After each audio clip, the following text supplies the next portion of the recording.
Hello everyone, welcome to developing success classes. आज के इस वीडियो में हम लोग डिस्कस करेंगे आपका एक इम्पॉर्टेंट हिस्ट्री का टॉपिक, जिसमें हम लोग डिस्कस करेंगे सोशो रिलीजियस रिफॉर्म मूवमेंट की। जो भी हमारे यहाँ पर रिलीजियस मूवमेंट हुए थे, अलग अलग एरियाज में अलग अलग आपकी यहाँ पे चीजें स्टेब्लिश करी गई थी, उनके डिफरेंट डिफरेंट फाउंडर्स थे। तो इन सब के बारे में हम लोग आज के सेशन में डिस्कस करेंगे। ये टॉपिक आपके लिए काफी ज्यादा इंपॉर्टेंट है। आने वाले सारे गवर्नमेंट एग्जाम के लिए, आप किसी भी एग्जाम के लिए प्रिपरेशन कर रहे हैं, आपको 1 से 2 क्वेश्चन इस टॉपिक से देखने को मिल जाएंगे, बिकॉज ये मॉडर्न हिस्ट्री का हमारा एक बहुत इंपॉर्टेंट टॉपिक है। तो इसके अलावा यहाँ पर इसका जो पीडीएफ है वो आपको हमारे ऐप से मिल जाएगा। उसका लिंक जो है वो डिस्क्रिप्शन में मिल जाएगा। आप वहां से एक बार डाउनलोड कर लीजिए और इस टेलीग्राम चैनल को भी साथ के साथ ज्वाइन कर लीजिए, सो दैट आने वाले जितने भी अपडेट्स रहें आप उनके साथ इन टच में रहें। तो देखते हैं आज के इस टॉपिक को, सोशो रिलीजियस रिफॉर्म मूवमेंट को। इसमें बेसिकली जो अलग अलग रिलीजियस रिफॉर्म मूवमेंट हुए थे डिफरेंट डिफरेंट पार्ट्स में, उसके बारे में हमें पढ़ना है। ठीक है, तो अगर हम इसके थोड़ा सा एक बार बैकग्राउंड समझते हैं, फिर डिटेल में इसकी क्वेश्चनिंग करेंगे।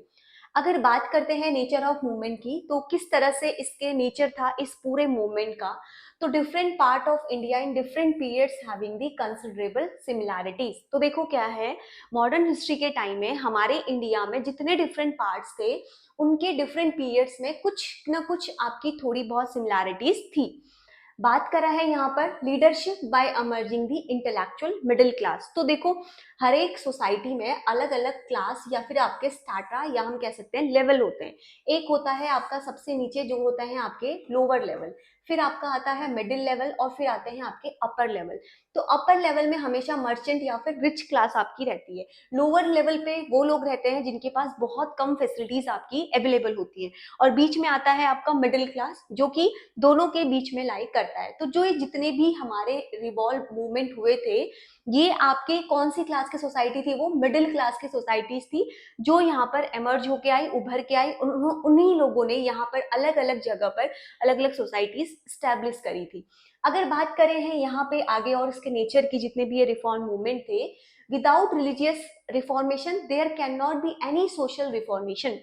ठीक है, इंटेलेक्चुअल क्राइटेरिया की बात करें तो इसमें जो बेसिक क्राइटेरिया था वो था आपका रैशनैलिटी एंड रिलीजियस यूनिवर्सलिज्म। ठीक है, चलो अब समझते हैं हम इसके रैशनलिज्म के ऊपर। अब आपको यहाँ पर ना अलग अलग लीडर्स देखने को मिलेंगे। एक होगा जो नेशनलिज्म लेवल पे जाएगा, एक पूरा यूनिवर्स लेवल पे। तो यहाँ पर एक एग्जांपल है आपके जैसे राजा राम मोहन रॉय। ठीक है, इनका नाम आपने सुना होगा, ये काफी इंपॉर्टेंट प्रोमिनेंट लीडर है। इन्होंने रिजेक्ट करी थी सुपर नेचुरल जितनी भी आपकी एक्सप्लेनेशंस हैं उन थ्योरीज को। इन्होंने प्रिंसिपल ऑफ कैजुअलिटी के बारे में यहाँ पर बात किया था। इन्होंने साथ के साथ यहाँ पे सोल क्राइटेरिया बताया था कि truth is the basic main criteria. उसके बाद दूसरे पर्सन यहाँ पे आते हैं अक्षय कुमार दत्त। तो इनका ये कहना था कि रैशनलिज्म इज ओनली परसेप्शन। ये जो है आपका सिर्फ एक क्या है, परसेप्शन है लोगों का। उसके अलावा दूसरा पार्ट जो आपका इसमें आता है रिलीजियस यूनिवर्सलिज्म। अब यहाँ पर आप देखोगे तो यहाँ पर भी आपको राजा राम मोहन रॉय देखने को मिलेंगे, जिन्होंने डिफरेंट रिलीजन को एज अ नेशनल एक इम्बाइड बताया था कि एक सब चीजों से जो है वो कनेक्टेड है। और दूसरे आते हैं आपके सर सैयद अहमद खान। तो जितने भी आपके प्रॉफिट हैं, जितने भी मौलाना आजादा मौलाना जितने भी होते हैं, जितने भी प्रॉफिट्स होते हैं, उनके जो हैं every country and the national have different profits. ठीक है, उसके बाद एक और इंपॉर्टेंट लीडर आते हैं जिनका नाम है आपका केशव चंद्रा सेन। इन्होंने our position is not that truth are to be a found in all religion but all establish religion of the world are true. ये इनका यहाँ पे कहना था। तो ये हमने थोड़ा सा यहाँ पर समझा। तो क्लास को आगे प्रोसीड करने से पहले यहाँ पर मैंने स्क्रीन में आपके सामने नेम ऑफ ऑर्गेनाइजेशन, उनके फाउंडर, ईयर और प्लेस की एक टेबल यहाँ पे है। ये टेबल काफी ज्यादा इंपॉर्टेंट है। आपको इस टेबल में से 1-2 क्वेश्चन मिल जाएंगे आपके एग्जाम में। तो सबसे पहले जो ऑर्गेनाइजेशन है वो है आपका आत्मीय सभा। तो आपको इसके फाउंडर याद रखने हैं और प्लेस भी ध्यान में रखना है। प्लेस में बहुत ज्यादा वेरिएशन नहीं है, तो इजी हो जाएगा याद करने के लिए। तो आत्म सभा जो है ये बनाया था राजा राम मोहन रॉय ने। अगर हम ईयर की बात करें तो 1815 में, प्लेस की बात करें तो कलकत्ता में। ठीक है, दूसरा हम देखते हैं ब्रह्म समाज। तो ब्रह्म समाज से बहुत बार क्वेश्चन आए हैं। तो ब्रह्म समाज भी आपका राजा राम मोहन रॉय ने स्टैब्लिश किया था। अगर ईयर की बात करें तो 1829, प्लेस देखें तो ये भी आपका कलकत्ता में ही था। नेक्स्ट देखते हैं धर्म सभा। धर्म सभा जो है ये किसने फाउंड किया था? ये किया था आपका राधाकांत देव ने। ईयर की बात करें तो 1830 और प्लेस की बात करें तो ये भी आपका कोलकाता में ही था। नेक्स्ट देखते हैं तातवाना बुंदनी सभा। ये आपका देवेंद्र नाथ टैगोर ने फाउंड किया था। ईयर की बात करें तो 1834, प्लेस की बात करें तो कलकत्ता। ठीक है, उसके बाद अगले इस वेरी इंपॉर्टेंट परमहंसा मंडली, इससे क्वेश्चन पूछे गए हैं परमहंस से ऊपर। तो ये आपका किसने किया था? फाउंडर थे ये दादोबा पंडगुरु। ये 1849 में। प्लेस की बात करें तो ये भी आपको बॉम्बे में ही देखने को मिलेगा। उसके बाद नेक्स्ट देखेंगे तो यहाँ पे मजदयन सभा, इसमें आपके दादा भाई नरोजे थे 1851 में। प्लेस ये भी आपको बॉम्बे में ही देखने को मिलेगा। नेक्स्ट देखते हैं राधा स्वामी सत्संग। ये आपको तुलसीराम, जिसको हम लोग एक और नाम से भी जानते हैं शिव दयाल साहेब, ये है। और इसके ईयर की बात करें तो 1861 और प्लेस की बात करें तो आपको आगरा में देखने को मिलेगा। नेक्स्ट देखते हैं ब्रह्म समाज ऑफ इंडिया। तो ब्रह्म समाज ऑफ इंडिया को किसने फाउंड किया था? केशव चंद्र सेन ने किया था 1866 में। प्लेस की बात करें तो ये भी आपको कलकत्ता में देखने को मिलेगा। नेक्स्ट है आपका प्रार्थना समाज। तो प्रार्थना समाज जो है वो किसने फाउंड किया था? डॉक्टर आत्मरमन पंतुगुरु ने। ये कब किया था? ईयर 1867 में। प्लेस की बात करें तो ये भी आपको बॉम्बे में देखने को मिलेगा। अगली बात करते हैं आर्य समाज। आर्य समाज से बहुत बार क्वेश्चन आए हैं। तो आर्य समाज किसने फाउंड किया था? स्वामी दयानंद ने। ईयर की बात करें तो 1875 और ईयर की बात करें तो आपका बॉम्बे में किया था। नेक्स्ट है थियोसोफिकल सोसाइटी। तो थियोसोफिकल सोसाइटी जो है एचपी इन्होंने और कोलोनल ऑलकट ने इन्होंने फाउंड किया था 1875 में। ईयर की बात करें तो न्यूयॉर्क में था। ठीक है, अगले अगले समाज की बात करते हैं तो ये है आपका सदरन ब्रह्म समाज, जो कि आनंद मोहन बोस ने आपका फाउंड किया था। ईयर की बात करें तो 1878, प्लेस की बात करें तो आपको कोलकाता में देखने को मिलेगा। लास्ट है डिकेन एजुकेशनल सोसाइटी, जो जी आगरकर ने किया था 1884 में। और प्लेस की बात करें तो पुणे में आपको देखने को मिलेगा। चलिए, अब एक बार आप इस मैप में ध्यान से देखिए, आपको ये जितने भी सोशो रिलीजियस मूवमेंट देखने को मिलेंगे ना, ये बेसिकली आपको सदर्न इंडिया के अलग अलग पार्ट से आपको लीडर उभरते हुए देखने को मिलेंगे। इन्होंने ही अपने अपने रीजन से आपके क्या किए थे? रिलीजियस मूवमेंट को स्टार्ट किए थे। जैसे आप यहाँ देख सकते हो महात्मा गांधी ने आपके गुजरात साबरमती आश्रम ये सब रीजन से किया था। और जो अनदर रीजन है जैसे स्वामी विवेकानंद हो गए, ये सब के बारे में हम लोग पढ़ेंगे। तो सोशो रिलीजियस रिफॉर्म इंडिया में किस किस पार्ट में हुए थे एक बार आप मैप में देखिए। Deccan part, this is in southern part है ना, ऊपर वाला हमारा नदर्न पार्ट है। तो उस साइड में इतने ज्यादा रिलीजियस इवेंट नहीं निकल के आए थे। वहां हमने एंशियंट हिस्ट्री में पढ़े थे जहाँ पे अलग अलग रिलीजियस रिफॉर्म हुए थे। ये मॉडर्न हिस्ट्री के टाइम के हैं जहाँ पर आपका सदर्न पार्ट या डिक्कन पार्ट जो है उसमें हमारे अलग अलग लीडर्स जो है वो निकल के आए थे। चलिए, अब देखते हैं हम इस क्वेश्चंस को अब हम करेंगे। जितने मैंने अभी तक आपको थोड़ा सा डिस्कशन बताया उन सब चीजों को आपको ध्यान में रखना है, ताकि बाकी जितने क्वेश्चंस हम लोग करेंगे that is more than sufficient. इस टॉपिक से कोई भी क्वेश्चन आएगा तो आप लोग हैंडल कर लेंगे। तो देखो पहला क्वेश्चन क्या कह रहा है, who among the following founded the Arya Mahila Sabha. कौन है जिन्होंने आर्य महिला सभा की स्थापना करी थी? पहला ऑप्शन है पंडिता रामाबाई, सेकेंड ऑप्शन है राजकुमारी अमृत कौर, थर्ड ऑप्शन है Durgabai Deshmukh and last is none of the more than one above is correct, या फिर उपरोक्त में एक से अधिक करेक्ट। ठीक है, चलो देखते हैं। इसका आंसर आपको मिलेगा ए, दैट इज पंडिता रामाबाई। तो पंडिता रामाबाई थी आपकी जिन्होंने इसको आपका फाउंड किया था। ठीक है, चलो अब थोड़ा डिटेल में देखते हैं पंडिता रामाबाई के बारे में। तो पंडिता रामाबाई जो थी ये आपकी, इनका बॉर्न हुआ था 1858 में। ब्राह्मण फैमिली में इनका जन्म हुआ था। इनके जो फादर हैं इन्होंने इनको taught her and her mother Sanskrit because of which people banished them from the community. ठीक है, तो इनके जो फादर थे उन्होंने इनकी माता जी को और इनको आपका संस्कृत लैंग्वेज सिखाया था। ये तो इस वजह से जो उनकी कम्युनिटी और सोसाइटी थी उन्होंने इनको अपनी सोसाइटी से अलग कर दिया था। उसके बाद ये शिफ्ट हो गए थे मद्रास में, but after some time her family died in a famine, only her brother survive. तो आफ्टर कुछ समय के बाद इनके जो माता पिता हैं उनका देहांत हो गया, तो इनका जो सिर्फ एक भाई था वही सर्वाइव किया। She took her brother and reach Kolkata where she got admitted to the Brahmo Samaj university. अपने भाई को लेके वो इस ब्रह्म समाज यूनिवर्सिटी में उन्होंने एडमिशन ले लिया। Because of her knowledge people gave her the title of Pandita. तो इनको इनके फादर ने ऑलरेडी संस्कृत लैंग्वेज सिखाया था, तो उसकी वजह से इनको पंडिताइन या पंडिता का टाइटल दिया जाने लगा वहां पे लोगों के द्वारा। इन्होंने आपका एस्टैब्लिश किया था आर्य महिला सोसाइटी इन पुणे में 1882 में। 1887 में इन्होंने फाउंड किया था रामाबाई एसोसिएशन, कहाँ पर, अमेरिका में। इसके साथ इन्होंने फाउंड किया है श्रद्धा सदन 1889 में, कहाँ पर, आपका मुंबई में। ये आपकी एसोसिएटेड थी मुक्ति सदन, कृपा सदन एंड प्रीति सदन। तो ये चीजें आपको इनके बारे में ध्यान रखना है। आर्य महिला समाज के ऊपर बहुत बार क्वेश्चंस पूछे गए हैं, किसने फाउंड किया था और कैसे किया था। ठीक है, चलो अब चलते हैं नेक्स्ट क्वेश्चन की तरफ। आज क्लास के स्टार्टिंग में ही मैंने आपको बोला है राजा राम मोहन रॉय वाला कंसेप्ट काफी इंपॉर्टेंट है। तो देखो एक क्वेश्चन पूछा गया एग्जाम में, Raja Ram Mohan Roy was associated with which of the following. इनमें से किससे आपके राजा राम मोहन रॉय जो है वो एसोसिएटेड थे। पहला है आपका आत्म सभा, दूसरा है द कलकत्ता यूनिटेरियन कम्युनिटी, ब्रह्म सभा, या फिर आपका all of the above is correct. बताइए राजा राम मोहन रॉय इसमें से किस चीज से आपके एसोसिएटेड थे।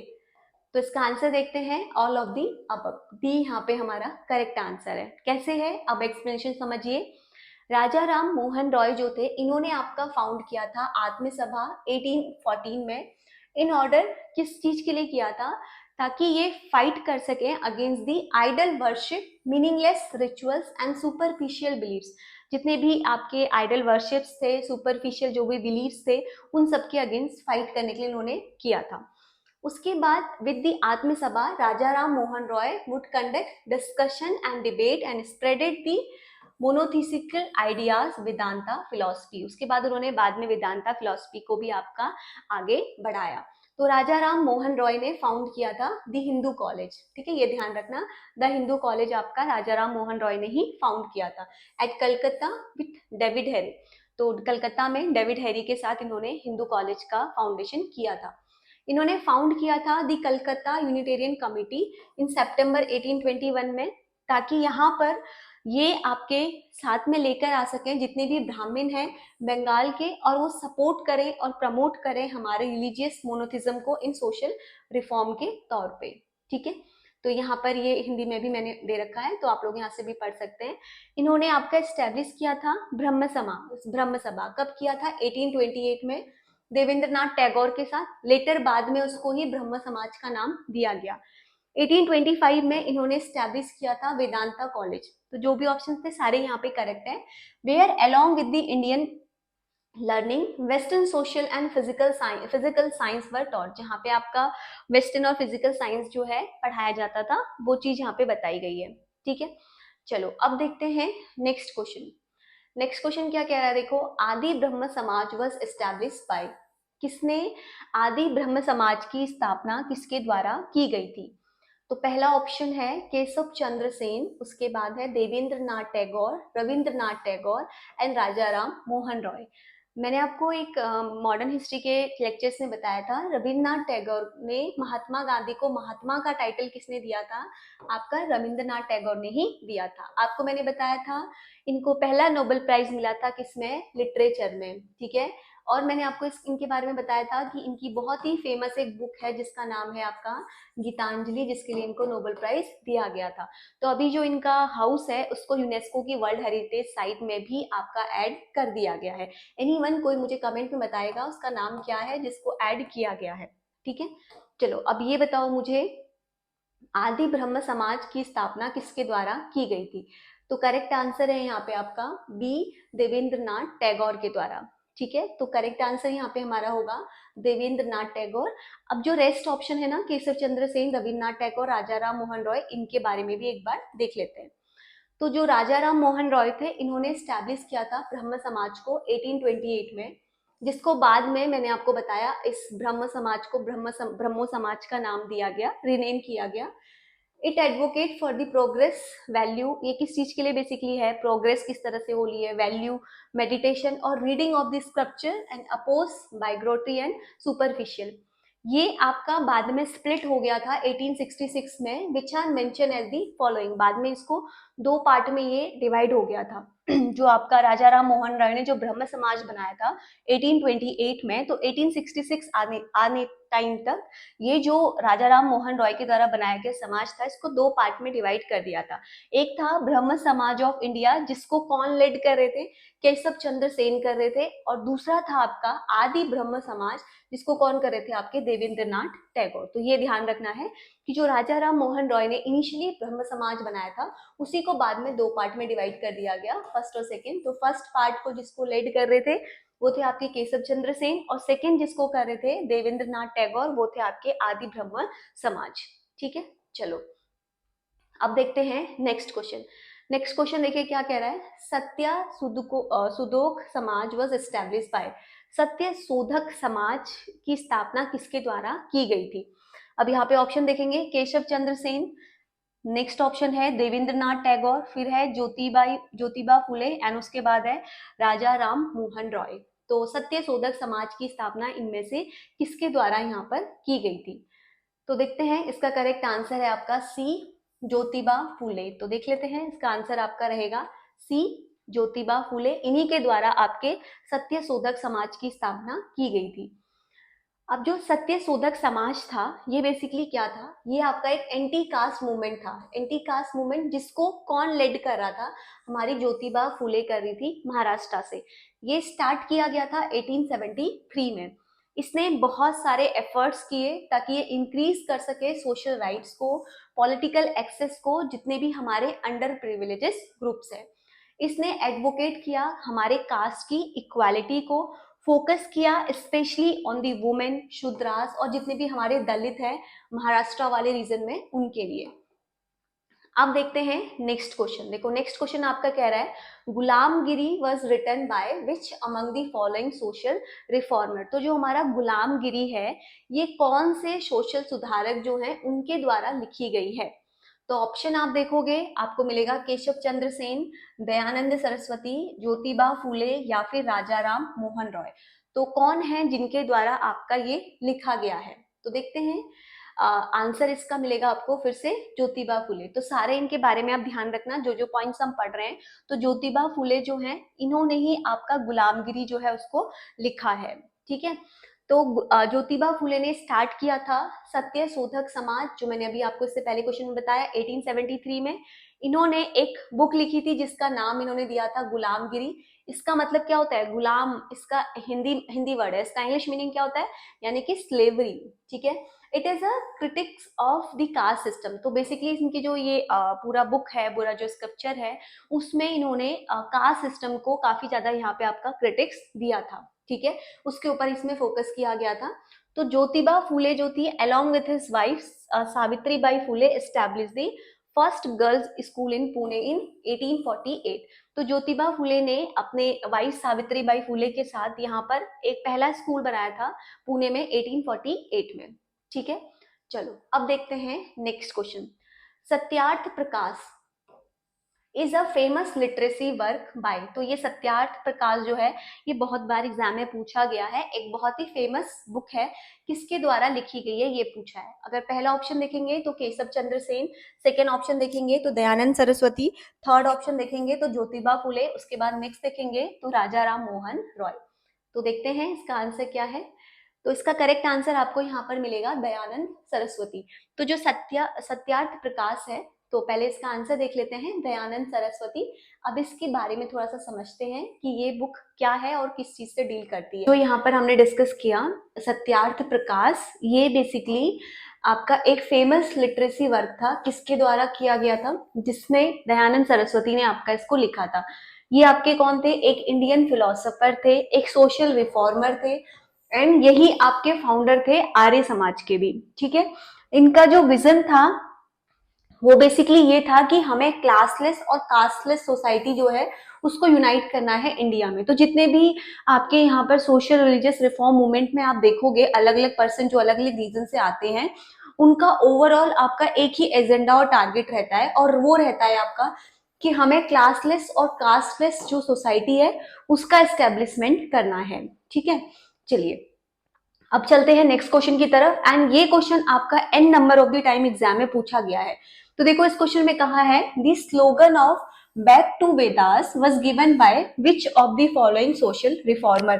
तो वेदों की ओर लौटो, ये किसने आपका बोला था, कौन थे इनमें से आपके वो पर्सन।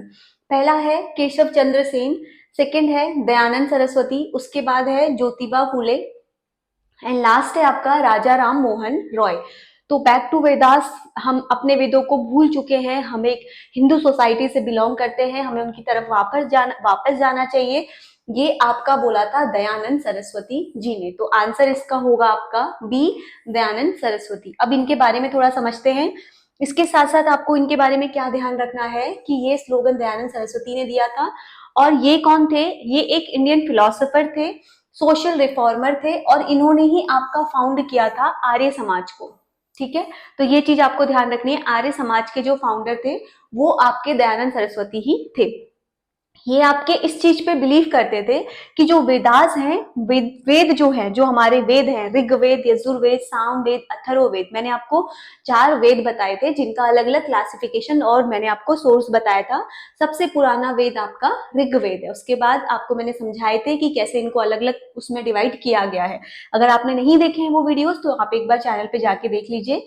तो इन्होंने ये बोला था कि ये ट्रू सोर्स ऑफ हिंदुइज्म है, और इन्होंने ही आपका ये स्लोगन दिया था बैक टू वेदास, एंड इन्होंने ही अपोज किया था आइडल वर्शिप को। ठीक है, ये बेसिकली आपका बिलीव करते थे कि जो वैदिक है वो आपका चतुर्वर्णा सिस्टम है, चतुर्वर्णा सिस्टम है, जो एडवोकेट करते थे कि जो पर्सन है वो आपका बॉर्न हुआ है किसी एक कास्ट में नहीं, बट आइडेंटिफाई करा जाएगा, वो इस बेसिस पे नहीं डिवाइड करा जाएगा कि वो ब्राह्मण है, काशी है, वैश्य है या फिर शूद्र है, बट अकॉर्डिंग टू दी उसकी ऑक्यूपेशन के बेसिस पे उसको बताया जाएगा कि ये उसकी आइडेंटिटी होगी। फॉर एन एग्जाम्पल, अगर मैं ब्राह्मण कास्ट में पैदा होती हूँ तो वो मेरी आइडेंटिटी नहीं है। अगर मैं नॉलेज ले रही हूँ, बिकॉज जो ब्राह्मण है they are originated from the head. ठीक है, तो चतुर्वर्णा सिस्टम में यही चीजें आपकी बताई गई हैं कि जो उनके कर्मों के आधार पे जो हेड से ओरिजिनेट हुए हैं, these are known as the Brahmin. जो भुजाओं से निकले हैं ये होते हैं आपके क्षत्रिय, जो इन लिम्स वाले पार्ट से हैं ये होते हैं आपके वैश्य, और जो सबसे लोअर लिम्स से होते हैं ये होते हैं आपके शूद्र। तो ब्राह्मण का काम बेसिकली होता है आपका विद्या ज्ञान करना। तो अगर मैं अपने कर्म को नहीं वो कर रही हूँ तो मेरी आपकी आइडेंटिटी कुछ नहीं है। तो चतुर्वर्णा सिस्टम में यही चीजें बताई गई हैं कि किसी भी पर्सन को उसके कास्ट के बेसिस पे नहीं, उसके कर्म के बेसिस पे डिवाइड करा जाता है। ठीक है, चलो अब देखते हैं नेक्स्ट क्वेश्चन। नेक्स्ट क्वेश्चन कह रहा है who among the following started the young Bengal movement. तो यंग बंगाल मूवमेंट का आंदोलन किसने शुरू किया था पूछ रहा है। सबसे पहला ऑप्शन है केशव चंद्र सेन, फिर है दयानंद सरस्वती, उसके बाद है स्वामी विवेकानंद, एंड लास्ट है आपका हेनरी लुइस। तो ये क्वेश्चन बहुत बार एग्जाम में पूछा गया है यंग बंगाल मूवमेंट के ऊपर, इसका आंसर ध्यान से देना है। तो इसका करेक्ट आंसर है आपका डी, हेनरी लुइस। तो आंसर देखोगे यहाँ पे आपको देखने को मिलेगा डी, हेनरी लुइस। तो इनके बारे में अगर देखें तो जो यंग बंगाल मूवमेंट है ये स्टार्ट किया गया था हेनरी लुइस के द्वारा। कहाँ से किया गया था ये भी ध्यान रखना है, कलकत्ता से किया गया था 1820 में। ये आपके एक एंग्लो इंडियन कॉलेज में टीचर थे, कहाँ पर, कोलकाता में। ठीक है, तो एंग्लो इंडियन का मतलब होता है जहाँ पे Anglo is British language and Indian is the mixture of British and Indian.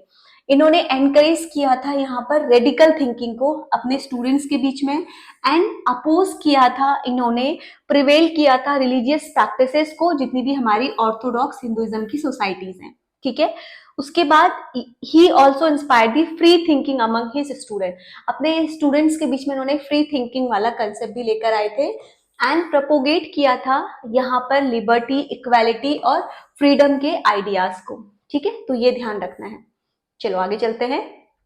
Next question कह रहा है who among the following started the Aligarh movement. तो अलीगढ़ जैसा आप सबको पता है कि यूपी में आपका एक प्लेस है, यहाँ पर एक बहुत ही फेमस यूनिवर्सिटी है अलीगढ़ मुस्लिम यूनिवर्सिटी, AMU। ठीक है, तो अलीगढ़ मूवमेंट में जिन्होंने मेन रोल प्ले किया था, इन्होंने ही इस यूनिवर्सिटी का फाउंडेशन भी किया था। तो ये क्वेश्चन बहुत बार पूछा गया है डिफरेंट डिफरेंट तरीके से। अलीगढ़ मूवमेंट किसने किया था, AMU का एस्टेब्लिशमेंट किसने किया था। तो पहला है राशिद अहमद, दूसरा है Syed Ahmad Khan, Mohammad Qasim and Henry Louis. तो हेनरी लुइस तो अभी हमने देखा ये तो यंग बंगाल मूवमेंट से रिलेटेड है, तो ये तो आंसर नहीं होगा। अब मेरे इन 3 ऑप्शंस में से ही कोई एक आंसर रहेगा। तो मेरा आंसर है यहाँ पर सैयद अहमद खान। तो अलीगढ़ मूवमेंट जो है ये कंसिडर किया जाता है most important socio religious movement Muslims के बीच में, जिसको स्टार्ट किया था सैयद अहमद खान ने, जिन्होंने एस्टैब्लिश किया था उस समय पे मोहम्मदन एंग्लो ओरिएंटल कॉलेज, कहाँ पर, अलीगढ़ में 1875 में। उसको ही बाद में आपका क्या बनी थी, वो अलीगढ़ मुस्लिम यूनिवर्सिटी बनी थी। इन्होंने एडवोकेट किया था मॉडर्न और साइंटिफिक एजुकेशन को मुस्लिम्स के लिए, ठीक है, ये भी ध्यान में रखना है। चलो हम नेक्स्ट देखते हैं, what type of movement did Ambedkar started in 1927। तो अंबेडकर ने जितने भी आपके मूवमेंट किए हैं वो बेसिकली दलित के अपलिफ्टमेंट के लिए किए हैं। तो आप सबको पता है कि मॉडर्न हिस्ट्री के टाइम पे दलित के साथ बहुत सारा डिस्क्रिमिनेशन किया जाता था। उन्होंने बहुत सारी चीजें फेस करी, उनको टेम्पल एंट्री नहीं थी, उनको वाटर टैंक से पानी लेना अलाउ नहीं था, पब्लिक प्लेसेस पे जाना अलाउ नहीं था, जिस रास्ते से वो जा रहे हैं वहां से ब्राह्मण नहीं जाएगा। तो बहुत सारे इन्होंने अपलिफ्टमेंट के लिए ही इन्होंने काम किया था। तो अब इसमें पूछा है कि 1927 में अंबेडकर ने किस मूवमेंट के लिए यहाँ पर फाइट करा था। पहला है एजुकेशन मूवमेंट, सेकेंड है लैंड रिफॉर्म मूवमेंट, फिर आपका temple entry movement, and last है more than one verb is the correct. तो 1927 में अंबेडकर ने जो इनिशिएट किया था वो था आपका टेम्पल एंट्री मूवमेंट। तो ये मूवमेंट आपका सिग्निफिकेंट था। यहाँ पे कैंपेन जो थी इसका बेसिकली एम था कि हमें सिक्योर करना है दलित के राइट्स को, जो ट्रेडिशनली डिनाई करते थे हिंदू टेम्पल में जाने से, उनको अलाउ नहीं था।